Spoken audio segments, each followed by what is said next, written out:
Good evening, guys. Frankie Day here. Okay, guys, for the start of a chilly, wintry fall Tuesday, I have for you video number 2 on my AD-6 140 scale Sky Raider by Revell. Okay, guys, I got pretty much all together now. It's ready. It's been primed and everything. It's about ready for final colors, which can be light gold gray with white undersides and green trim, willow green trim on it. And decals will finish up the job. Okay, guys, this thing is built right out of the box. It's all functional. It does everything but fly like it says on there. Undercarriage retracts. Everything. Pure gimmick. And those of you guys have this in your stash pile, you'll find it's a very delightful, different model to build opposed to what's out there now. These assembly's not that complicated. The working parts, you got to make sure you really trim the parts real well, and it says lube. Don't put no darn machine oil and stuff like that on there, because it'll loosen up the styrene how the parts are joined, and it'll fall apart and you'll regret it. So what I use is olive oil. Take a little olive oil, put it in a glass, put it in a little small cup or a little cap of a bottle cap, like you spoon a cap on your bottle. Just a little bit, paintbrush, and just paint around just put a little bit on there and be it. And it'll work quite well. That's what I've done on this. And years ago, we used to use machine oil and work the parts and find that the parts disintegrate. They fall apart and they break and everything. Something about the petroleum spirit inside the oil kind of messes up the polyurethane in the plastic, and it kind of changes the state of the plastic from once was pliable to brittle, and they break. And the builder of one of these old Revell 140 kits, we'll find it's a very different model opposed to what's out there because of its working features.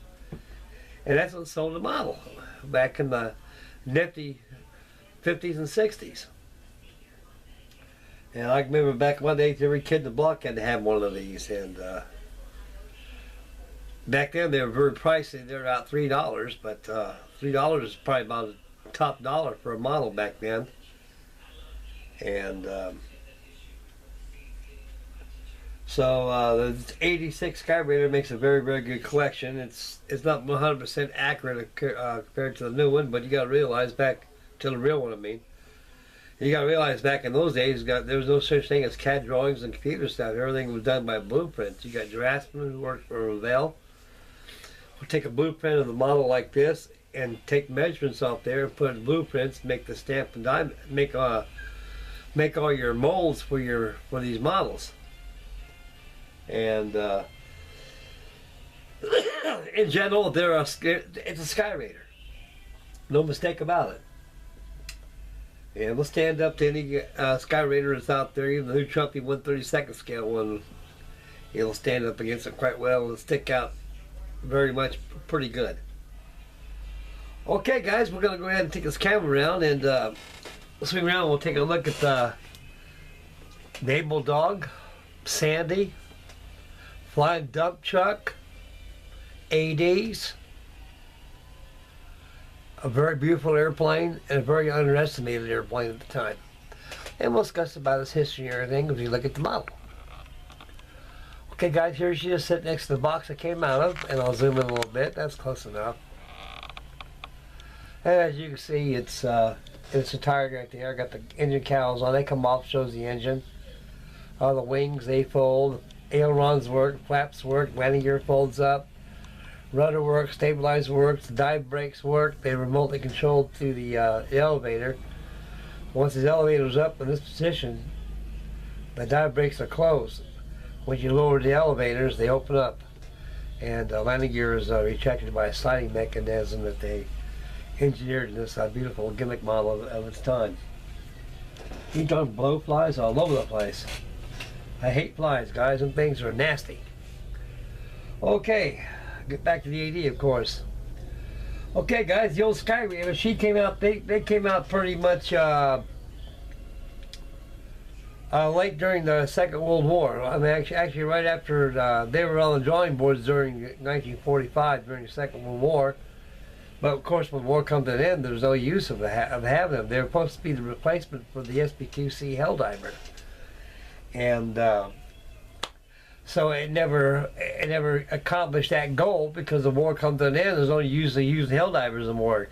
Of course, the French used them back in 1954 during the Vietnam conflict when they were over there before we got involved, and of course they used a lot of surplus SB-2C Helldivers on the French carriers they had to defeat the NVA.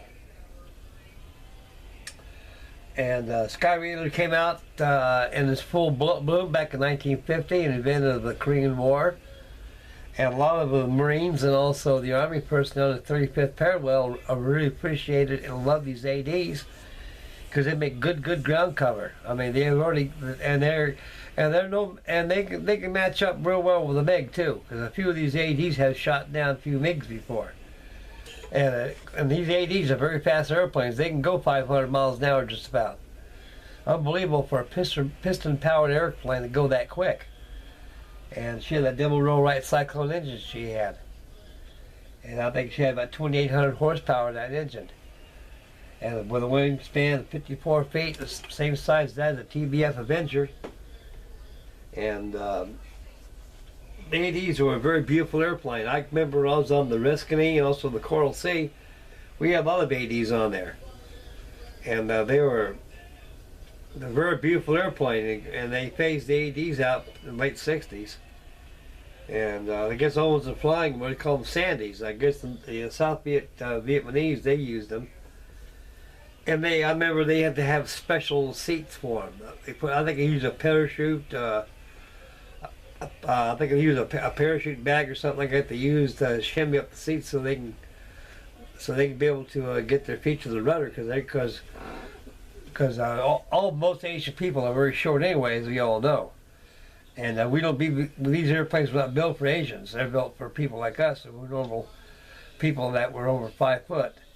And so a lot of the ADs that were used at the time and during the Vietnam conflict as Sandies, they're by the South Vietnamese Air Force, and then you had to shimmy up a parachute and or a seat cover or something like that to get them up to get them more behind their back to get them forward so they can be able to reach the rudder pedals they take off. And they were very good pilots too on these Sandies. They're very good. And again, they were very welcomed by the South Vietnamese Air Force during the Vietnam War. And of course, the ADs really got their fame was during the Korean War. They really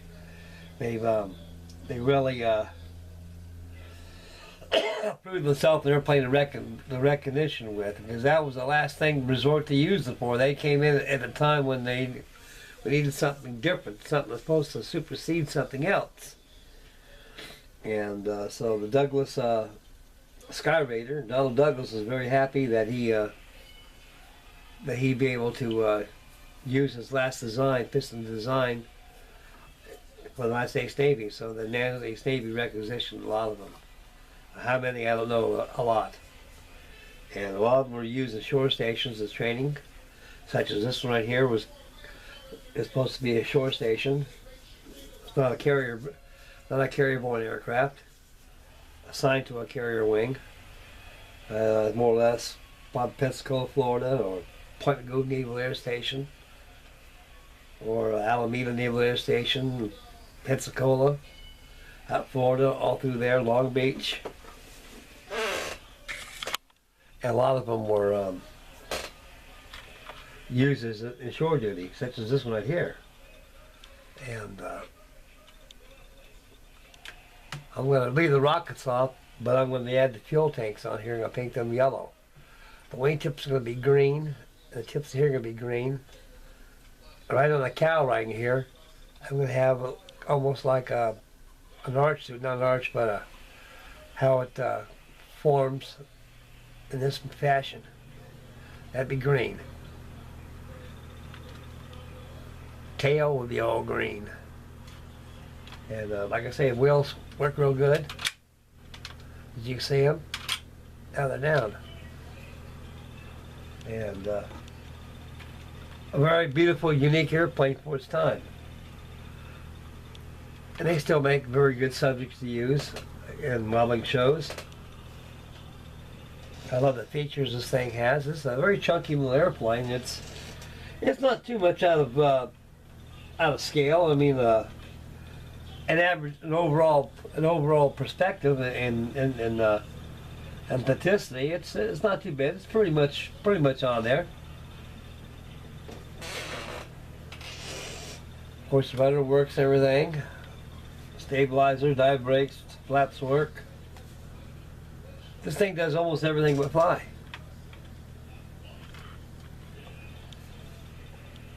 And it's a very beautiful airplane. And right now, the primer's all been dried on it. I'm going to go ahead and start painting the white, let the white dry, and then go over and paint it in light gold gray and in the willow green. The decals will finish with the build, and the final reveal will be one day this week. It's Tuesday. You got by Thursday afternoon, I should have the final reveal for this. Now, I'll let the tippy dry, and we're going to have a video on the tippy right after this. And I'm going to show you something else I'm going to be doing.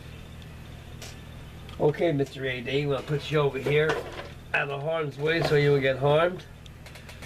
As for the card kit I'm building Poe 2, ain't no hurry on that, guys. I'll eventually get to it. I haven't done nothing on it yet because I've been too involved with the AD. And of course, I've been working on a tippy for a pretty good spell now.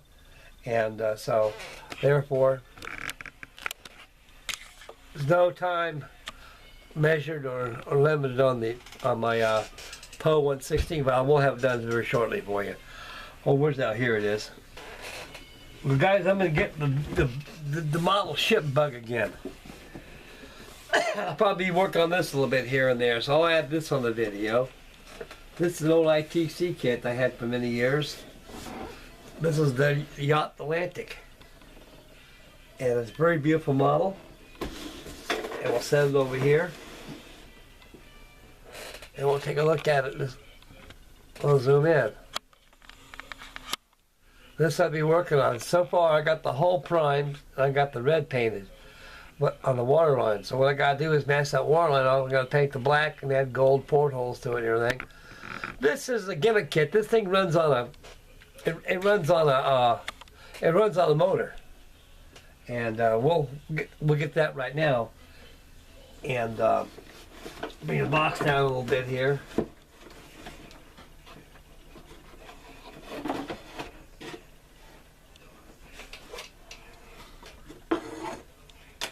Boy, we had this thing for ages, fellas.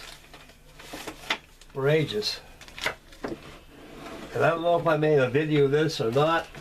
I think at one time or another I did made some kind of a video to effect. But I look at this thing, I think this needs to be done. It comes in a display stand like this. It fits about like this. We'll get it over here so you can see it a little more, guys. And of course you can see where I painted it. I sprayed the reddish orange at the bottom of it. And I got to mask it off and paint the black. Add the cheeks, add the blue topping on there. Decks have been painted teak. Now what's unique about this model, fellas,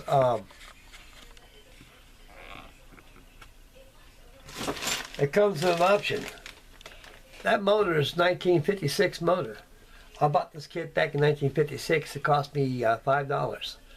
It was very expensive back then because of the motor. Now this little right here, this is known as a keel. It's a keel. It's a lead keel or galvanized keel, very strong, and it keeps the boat from teetering. Same thing on my brake control sailboats I have. It's a lead keel that fits, slides right underneath these holes right here. See these holes right here, fellas? You got two holes. You have one here, one here. And this keelson fits right in here like this. And this serves as a ballast. So this thing was designed for pond use, water 10, 12 inches deep. and it had this little small electric motor. And it had a little small prop. It pushed the boat along the pond. My brother and I used to do that when we were very young. We'd go down there and buy these Lindbergh kits. Back in those days, Lindbergh kits were, even back then, we know they were actually almost rubbish, but a lot of them were very good. And we liked the ones that had electric motors in them, like this kit right here. You just take them out for a sail. My brother get one side of the pond, I get one side of the other, and that's it. Turn the switch on, let go, and it'll go by itself across the pond. And my brother pick it up, turn it around, and let it go, and it comes towards my way. Man, we went through some batteries. It's a full-blown miracle we didn't burn out and a wonder that we didn't burn out the motor. And these motors were exactly this small. They're small little jobs right here. As you can see right here, very small motor right here. It's small, opposed to the big old electric motors I have nowadays. Of course, this thing's old-fashioned. This is old, and that motor still works too. Because I was kind of curious. I took a battery to it, and it fires up like nothing. So I'll be working on this. I'll probably be working on this tonight. Tomorrow I'm gonna start getting the paint work done on the AD, and I'm gonna be working on this blue nose and on this Yacht Atlantic right here, and make a video of it, and probably get something else started too as well. So right now I've been looking at this yesterday. I was kind of going through my stash pile to check things out, see what, make sure nothing's going to fall down back there. Because I looked at it the other day, it looked like something was going downhill a little bit, and I caught it in time before I had the stash pile crash on it. So I went back and did some rearranging on my stash pile and ran into the Yacht Atlantic. And I said, well, you know, that seemed like to me I made a video of it, and I think I'll work on it and see what you guys think. If I should work on it or not, or what. All I know is I got the model ship bug calling on me. And so tomorrow I'm going to go ahead and start putting the finished colors on the AD right here. Okay guys, it's time for you to get out of here right now. And thank you very much guys for your wonderful comments and everything. Please subscribe. I'm honored each one of you fellas, and I'm slowly getting back to your comments and questions and answers and stuff, you know. And I'm getting back on there. I gotta start spending more time on being with you fellas too, instead of veering off, working on models, getting busy, out of sight, out of mind. And so I don't want to lose my subscribers. So I got all you guys in my mind, everybody. I look at you guys every day and I says, man, I got a lot of good people out there, and so I'm delighted and very happy. And I know this AD is going to be happy once I get her clothes on and get it all done. I'm going to get her tucked away, put her in a nice box right now, take it down below with the rest of my collections out of harm's way. Okay guys, this is Frankie Day signing off right now. God bless you. Make Mama happy. Please subscribe. And I love you guys very much. You guys are the greatest. And so I'm going to go ahead and start preparing and get the Yacht Atlantic going, and make it possibly get a video of that next week sometime, show you how much I got done on it. And so you got winter coming up. Winter comes in, it calls on ships on me. So I think from now on I'm going to start working on some ship models. I got to catch up my 310 destroyer, USS Ward. That's been calling on me really bad. And I got that doggone SS Portland steamer. It's even calling on me too. I'm going to look at the instructions after the last couple of days to get myself prepared and familiarized how to attack the build.